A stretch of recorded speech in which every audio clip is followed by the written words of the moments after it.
一下飞机想入境台湾，但先在这里卡关。你写了吗？不要写，每个人都要写一张哦。小朋友要写。对。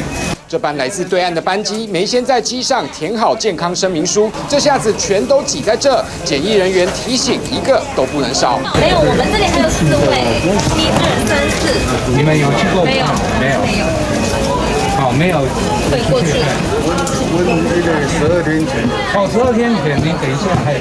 现场也有返台旅客说，他12天前刚去过武汉，马上送到检疫站。目前是37度。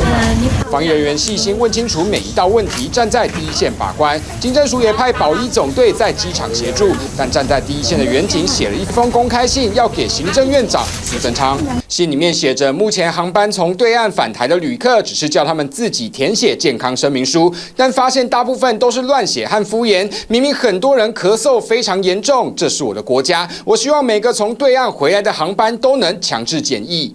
还有成都的游客故意朝我的脸咳嗽，问他有没有不舒服，他却嬉皮笑脸的说没事。现在入境前曾经去过的地方是否有发烧，有没有去过武汉，都得一一回答。有隐匿不报的状况，依法最高处15万元的罚锾。如果有对执勤人员刻意咳嗽、嬉笑，妨碍检疫，最多可以关3年。反映就是说填写不实就对了。机场人员也贴出告示，防疫绝非儿戏。行政院长苏贞昌收到公开信后也回应，防疫视同作战，各种罚则法律都有，如果有不配合的旅客，一定严办。我们的 SOP 就是讲，如果有对咳嗽的，我们就直接带他去检疫站。对，然后那边会再帮他做进一步的检测。OK。机场就是台湾大门，更是防疫最前线。